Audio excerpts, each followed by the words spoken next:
Hello my dear students, welcome back to the channel. As you know, हम पियाजे की cognitive development की theory कर रहे थे और हमने उससे रिलेटेड सारी की सारी हमने स्टेजेस कंप्लीट कर ली थी। और आज हम जो करने जा रहे हैं वो इम्पॉर्टेंट क्वेश्चंस हैं पियाजे की थ्योरी के। और उन इम्पॉर्टेंट क्वेश्चंस को करने के बाद आई बिलीव कि जो आपका कन्फ्यूजन है इससे रिलेटेड वो काफ़ी हद तक कम हो जाएगा और आप इसमें थोड़े सेटिस्फाइड फील करेंगे कि आप पियाजे के क्वेश्चंस अटेम्प्ट कर पा रहे हैं। तो मैं हूँ डॉक्टर ममता सरदाना और आज के क्वेश्चंस हम स्टार्ट करते हैं। तो अराउंड 20 क्वेश्चंस हम पियाजे से रिलेटेड करेंगे। तो आप देखिए, जो पहला क्वेश्चन है वो क्या कह रहा है। वो ये कहता है कि according to Jean Piaget's theory of cognitive development, hypothetico deductive reasoning develops during परिकल्पित निगमनात्मक तर्क किस अवधि में विकसित होता है। ठीक है, ये पूछा है। तो आपको पता है कि हाइपोथेटिको भी वो कह रहे हैं, परिकल्पना की बात कर रहे हैं और डिडक्टिव रीजनिंग की बात कर रहे हैं, निगमन तर्क की बात कर रहे हैं। तो ये जो चीज़ें हैं आपको पता है कि जो लास्ट स्टेज है अकॉर्डिंग टू पियाजे उसी में डेवलप होती है। तो जो पहला ऑप्शन है फॉर्मल ऑपरेशनल स्टेज या अमूर्त संक्रियात्मक अवस्था, ये वाला जो आंसर है करेक्ट है। और बाकी जो तीनों अवस्थाएं हैं सेंसरी मोटर या प्री ऑपरेशनल या कॉन्क्रीट ऑपरेशनल, ये वाला ऑप्शंस रॉन्ग है। तो जो ये जो बिल्कुल लास्ट वाली स्टेज और लास्ट वाला ही रीजनिंग की जो एबिलिटी है वो इसमें डेवलप होती है फॉर्मल ऑपरेशनल स्टेज में। तो first option is correct. Next question हम देख लेते हैं। विच one of the following is a correctly matched pair, इनमें से सही मिलान वाला जोड़ा कौन सा है। तो हमें सारे ही पढ़ने पड़ेंगे इसमें ऑप्शंस। देखिए क्या लिखा है। कॉन्क्रीट ऑपरेशनल चाइल्ड क्या कर पाता है, is able to conserve and classify. ठीक है, फॉर्मल वाला क्या कर पाता है, इमिटेशन बिगिंस, ये तो आपको पता है ये गलत है, इमिटेशन स्टेज में नहीं होता। इन्फेंसी में क्या है, अप्लाइज लॉजिक, बिल्कुल ही गलत है। शिशुअवस्था में कोई भी बच्चा तर्क का प्रयोग नहीं कर पाता। या pre operational child deductive thought का प्रयोग नहीं कर पाता, निगमन तर्कों का प्रयोग नहीं कर पाता। तो ये भी रॉन्ग है। जो इसमें पहला ऑप्शन है again, concrete operational child is able to conserve and classify. देखिए ये ध्यान रखिएगा, कॉन्क्रीट के ऊपर हमेशा ही ये चीज़ पूछी जाती है कि बच्चा क्या कर पाता है।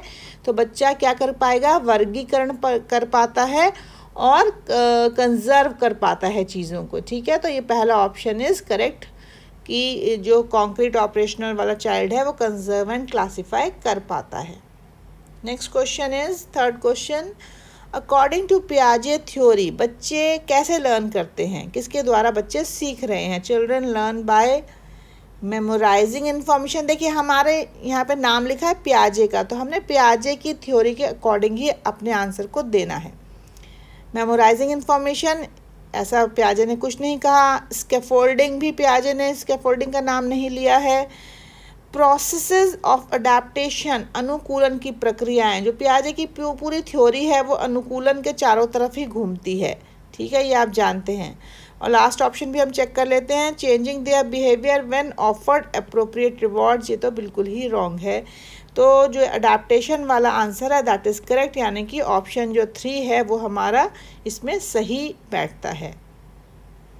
नेक्स्ट क्वेश्चन, फोर्थ क्वेश्चन, फिर से आ गया। पियाजे ने क्या कहा है, अकॉर्डिंग टू पियाजे during the first stage of development, जो आप जानते हैं कौन सी स्टेज होती है, बर्थ से लेकर 2 साल की sensory motor stage.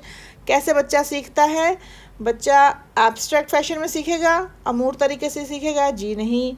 By applying newly acquired knowledge of language, language वो बच्चा इस समय नहीं समझता, नहीं।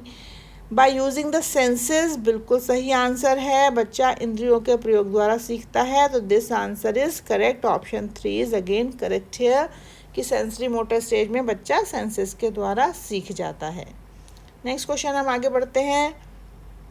Fifth question, as of the following are all of the following are part of Piaget's concrete operational stage except। ठीक है, इसमें किसके अलावा, जब ये अलावा पूछा है ना, इन्होंने लिखा है अलावा, मतलब कौन सा इसमें पियाजे की कॉन्क्रीट ऑपरेशनल स्टेज का हिस्सा नहीं है। ठीक है, देखिए आपको अभी मैंने हम इससे पहले क्वेश्चन कराया था, रिवर्सिबिलिटी है, ठीक है ना। और उसके बाद इंडक्टिव रीजनिंग बताइए है कि नहीं, तो ये भी है, इंडक्टिव रीजनिंग बच्चा करने लग जाता है। स्पेशियल थिंकिंग ये भी बच्चा करने लग जाता है। और जो चौथा ऑप्शन है लैक ऑफ कंजर्वेशन, तो लैक ऑफ कंजर्वेशन जो है वो आपको क्या लगता है ये है कि नहीं इसका, तो ये जो कंजर्वेशन तो बच्चा सीख जाता है इस समय, तो लैक ऑफ कंजर्वेशन कह रहे हैं अभाव, तो अभाव जो है वो पियाजे की मूर्त संक्रियात्मक अवस्था का हिस्सा नहीं है। This fourth option is correct, जो चौथा आंसर है वो सही है। आप समझ गए हमने कैसे रूल आउट करनी है चीज़ें और हमें सही आंसर को पकड़ना है, ठीक है। तो हमारा जो ये पांचवा है इसमें lack of conservation is the correct answer. आप ये ध्यान रखिएगा जहाँ पे भी एक्सेप्ट लिखा हो या फिर नॉट लिखा हो तो हमें उन चीज़ों पे ध्यान देना है। हम आगे बढ़ते हैं। छठा क्वेश्चन जो है वो क्या कह रहा है, देखिए आप ये देखिए कि जितनी भी स्टेजेस हमने पढ़ी हैं, चारों की चारों स्टेजेस उन्हीं पे बेस्ड कैसे क्वेश्चंस आ रहे हैं। देखिए अब कह रहे हैं रिट्रीविंग हिडन ऑब्जेक्ट्स, ये आपको पता है कि ये कौन सी अवस्था का हिस्सा है ना, तो ये आप जानते हैं सेंसरी मोटर का है। लेकिन वो कह रहे हैं कि is evidence that infants have begin to master which of the following cognitive functions, मतलब जब बच्चा छिपी हुई वस्तुओं को ढूंढने लग जाता है तो क्या इससे पता चलता है कि किस चीज़ में उसने मास्टरी हासिल कर ली है।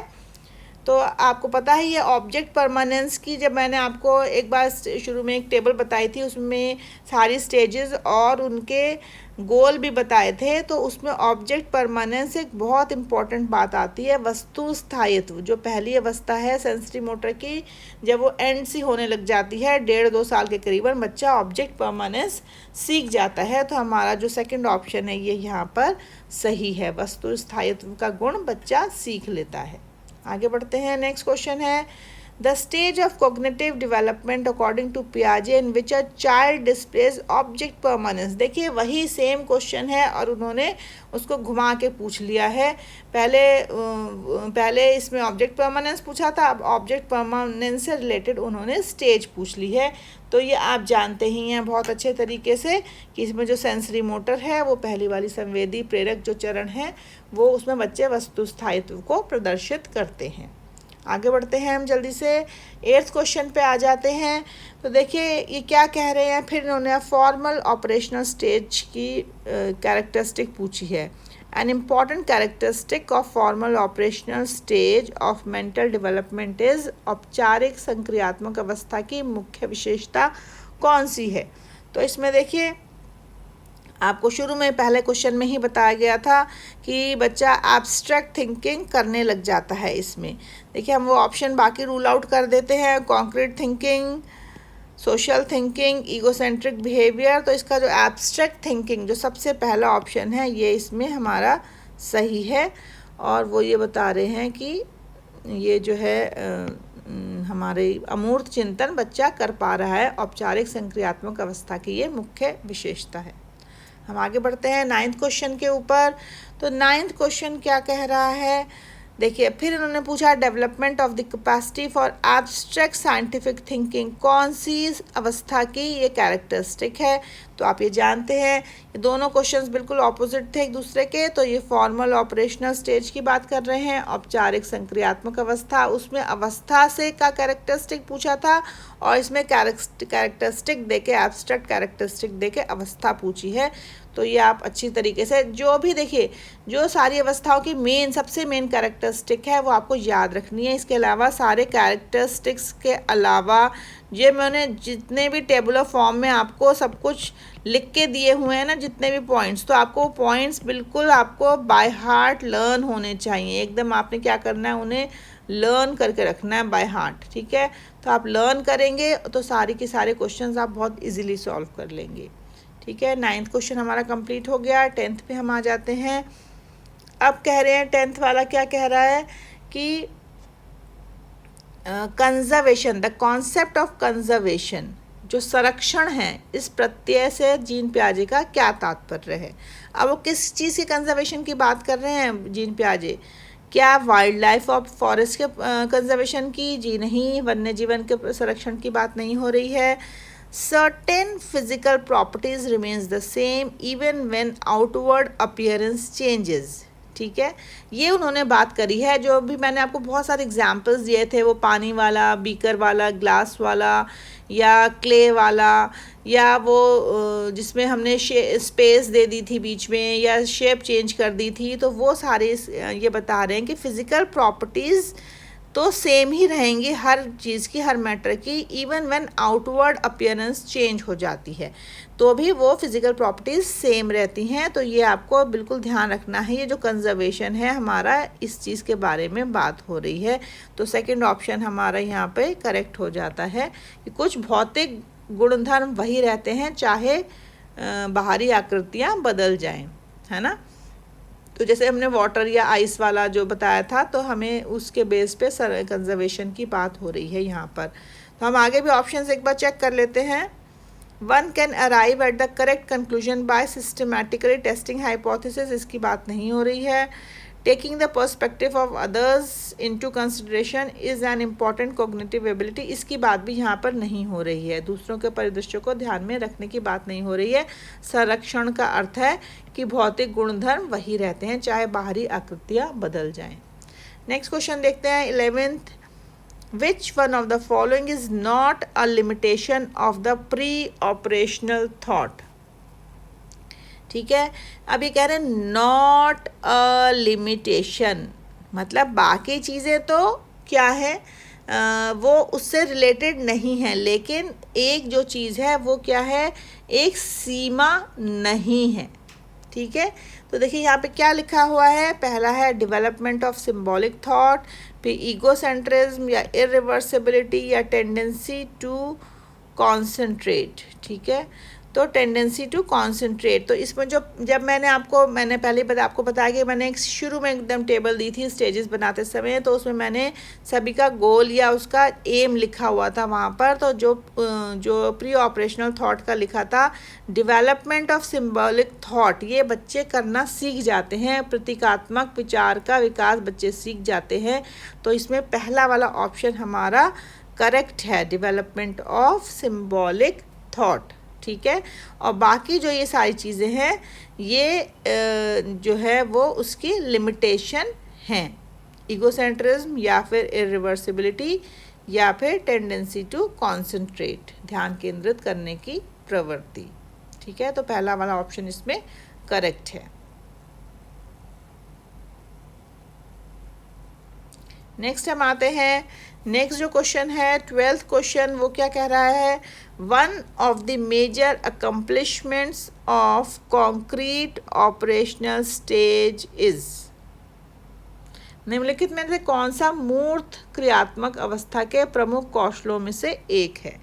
तो इसमें क्या है कि ये कह रहे हैं कि इसमें हम कॉन्क्रीट ऑपरेशनल स्टेज की बात कर रहे हैं, जो थर्ड स्टेज है। ठीक है, जो अब हम ऑप्शंस देखते हैं, हाइपोथेटिक डिडक्टिव रीजनिंग, ये तो चौथी वाली स्टेज की बात हो रही है। सेकेंडरी सर्कुलर रिएक्शंस, ये सेंसरी मोटर स्टेज की बात हो रही है। एनिमिस्टिक थिंकिंग जो है, ये फिर से हमारी प्री ऑपरेशनल स्टेज की बात हो रही है। जो एबिलिटी टू कंजर्व है, जो चौथा ऑप्शन है, सुरक्षित रखने की योग्यता, वो कॉन्क्रीट ऑपरेशनल स्टेज में बच्चे सीख जाते हैं। तो ये हम जो चौथा ऑप्शन है, इसको हम सही मानेंगे कि ये चौथा वाला ऑप्शन करेक्ट है। नेक्स्ट हम आगे बढ़ते हैं 13th क्वेश्चन। तो 13th क्वेश्चन क्या कह रहा है, which of the following behaviours characterise the concrete operational stage? देखिए फिर से कॉन्क्रीट वाले पे आ गया, मूर्त संक्रियात्मक अवस्था का प्रश्न फिर से आ गया है। तो अब ये कौन सा वाला इसमें ऑप्शन होगा हमारा सही? देखिए इसमें डेफर्ड इमिटेशन या ऑब्जेक्ट परमानेंस, ये जो चीज़ें हैं, ये हमारी पहली वाली स्टेज सेंसरी मोटर से रिलेटेड है। मेक बिलीव प्ले या इरिवर्सिबिलिटी ऑफ थॉट हमारी सेकेंड वाली स्टेज से रिलेटेड है। हाइपोथेटिकल डिडक्शन हमारी फोर्थ स्टेज से रिलेटेड है। और जो हमारी तीसरी अवस्था है कॉन्क्रीट ऑपरेशनल स्टेज, वो क्या करती है, कंजर्वेशन का गुण उसमें आ जाता है और क्लास इंक्लूजन का गुण आ जाता है। इंक्लूड करना बच्चे सीख जाते हैं, कंजर्वेशन सीख जाते हैं, संरक्षण और कक्षा समावेशन बच्चे सीख जाते हैं। तो fourth option is correct here. तो हम चौथे ऑप्शन को इसमें सही मानेंगे। तो आपको क्या ध्यान रखना है, सभी अवस्थाओं की जितने भी पॉइंट्स हैं सारे आपको पॉइंट्स बिल्कुल बाय हार्ट करने हैं। जो इतने ही पॉइंट्स मैंने लिखे हैं बस आप उनको याद कर लीजिए, आपका काम बन जाएगा जीन पियाजे से रिलेटेड। नेक्स्ट आता है 14वां प्रश्न। तो अब 14वां प्रश्न क्या कह रहा है? 14वां प्रश्न कहता है कि हाइपोथेटिको डिडक्टिव रीजनिंग डेवलप्स ड्यूरिंग, ठीक है, जीन पियाजे की थ्योरी के अनुसार जो ये वाला परिकल्पित निगमनात्मक तर्क किस दौरान डेवलप हो रहा है? तो ये आपको अच्छे से पता है कि जो फॉर्मल ऑपरेशनल स्टेज है, फिर से ये प्रश्न आया है, अमूर्त संक्रियात्मक अवस्था में जो है बच्चा हाइपोथेटिक डिडक्टिव रीजनिंग करना सीख जाता है। ठीक है, तो ये रिपीटेड क्वेश्चन है, ये जो लगातार पूछे जा रहे हैं। देखिए आप ये भी ध्यान रखिए कि जो सबसे इम्पॉर्टेंट वाला होता है ना पॉइंट, सबसे इम्पॉर्टेंट कॉन्सेप्ट जो है उससे रिलेटेड, चाहे आप इसको एब्स्ट्रैक्ट, कई बार आपने देख लिया कि एब्स्ट्रैक्ट थिंकिंग के बारे में पूछा है या फिर ये वाला हाइपोथेटिको डिडक्टिव रीजनिंग पूछा है, तो हमें फॉर्मल ऑपरेशनल स्टेज फटाफट इससे कनेक्ट कर देनी है। आगे बढ़ते हैं। नेक्स्ट क्वेश्चन है, अकॉर्डिंग टू जीन पियाजे चिल्ड्रन, कैसे बच्चे सीखते हैं?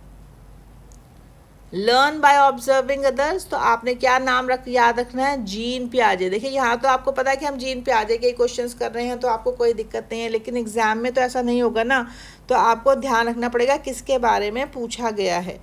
तो ऑब्जर्विंग अदर्स की उन्होंने कोई ऐसी बात नहीं करी।